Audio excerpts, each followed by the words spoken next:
When I released the Mangrove Swamp episode, I was really surprised to see that a lot of people requested the regular OG swamp as well. Of course, as someone who has played Minecraft for well over a decade, I am more than happy to oblige. This biome is great too because it features a number of pretty unique mobs within the game and some unique colors that we haven't seen yet. At first glance, this biome might be simple, but I think we're going to make it something really special today. So without further ado, let's get building.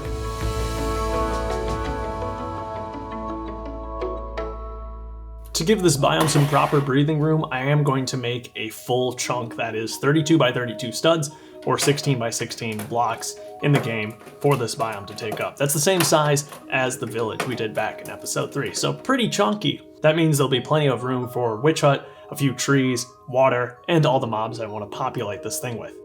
In order to capture the unique water color that this biome has, I'm going to lay down a layer of green plates beneath everything. That should give the water a greener hue even when I put the 1x2 trans blue tiles on top of it.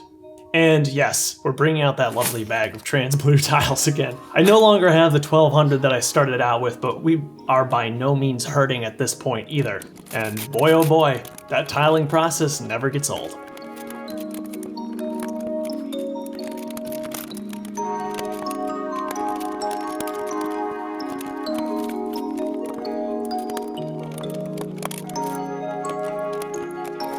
I'll be putting down a few 1x2 plates as well. Of course, on top of those, we'll be placing lily pads, just like we did in the Mangrove Swamp.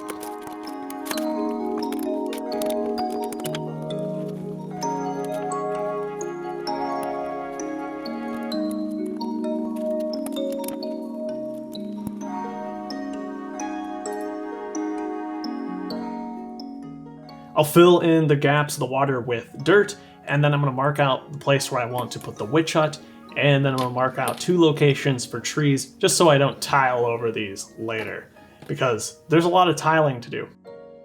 Step 1 is going to be leaving some room for sugarcane though, just simply leaving a 2x2 corner plates worth of space to put sugarcane on top. The sugarcane design I'm going to be using is the same one I introduced in episode 10 with the savanna biome. On the outsides of this chunk, I'm going to blend the grass out into our regular plains green, but on the inside, for the swamp color of green itself, I'm going to be using dark green.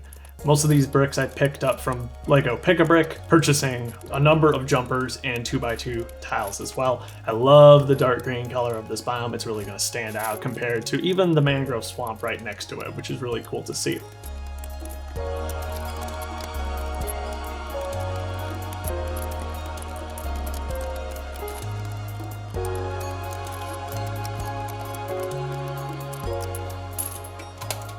When it comes to this biome's plant life, the swamp would not be complete without some blue orchids. I'm simply using medium blue flowers, since unfortunately flowers aren't made in medium azure, which I feel would be the perfect color. This is still a pretty close match and still quite recognizable. I'll be dotting tall grass all over the place as well, as that generates all across this biome.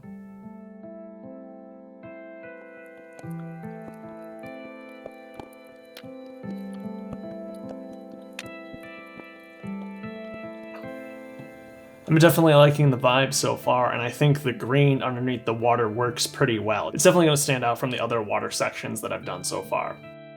I'll dot that sugarcane around, and then I'm going to get to work on the tree. The tree utilizes a lot of the same techniques that I've used throughout this series.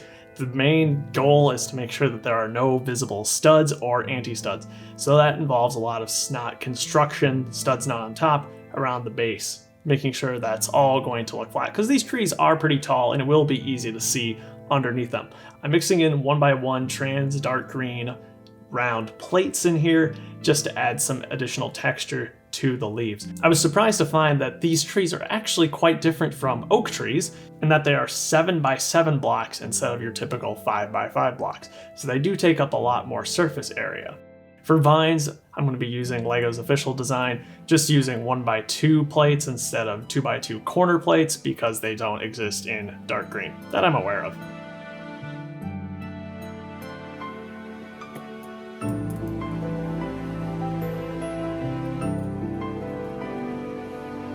So the next step is going to be making the witch hut. Now the witch hut is a pretty uninteresting structure by itself. it is completely brown. So what I want to do is add some texture to it, so I can remain faithful in the color scheme, but still make it look a little more interesting. So I'm making use of a number of 1x2 profile bricks. To make that happen, I'll be using vertical striped ones for logs, and I'll be using the alternate side of a masonry brick to make the spruce planks. Alternating those masonry bricks with regular reddish brown plates gives a pretty consistent plank-like texture that I can use for the witch hut. The rest of the thing is pretty simple. It sits cleanly on top of the oak log supports that I've made, and then on the inside we'll be placing a cauldron, a crafting table, and then a potted mushroom in the window. Outside on the balcony, I made sure that was all snot construction so that it's smooth again on the underside, and the same thing for the stair roof overhead. I've used brackets here just like I have many times to get that perfect game accurate stair, and then the roof of the thing came together surprisingly quickly. I want the main middle section to be removable so you can still access the inside. Of course, the witch is far too tall to fit in there because of the hat, so you can now open it up. I've got 2 jumpers on top where I'll eventually put the black cat. I'm very satisfied with this. For something that is pretty much all the one color, it still looks pretty good. Of course, I have to include the witch from the original Witch Hut set, and then, thankfully, LEGO just introduced the black cat in the Abandoned Village set. I think this is a good place to put a skeleton under the tree. And then I've got to use the big slime from the Mountain Cave set, as well as some of the smaller slimes that were also included in the Witch Hut set. So we are really filling this thing up with mobs. We have a lot of room.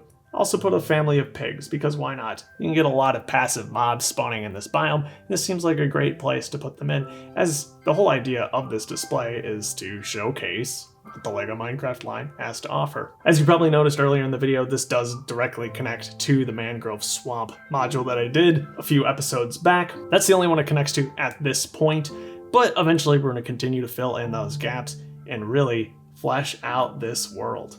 And yeah, that's our swamp. Next episode is the long-awaited ice spikes. While my original plans for this module were pretty humble, that is no longer the case. This is by far the bulkiest module in the entire custom LEGO Minecraft display, including multiple ice spikes, an igloo with the creepy basement underneath, a new custom polar bear design, and much more. If you want to see this episode early, you just need to follow the link in my description or hit the join button. Thank you as always so much for watching. I hope you have a great life, and I'll see you next time.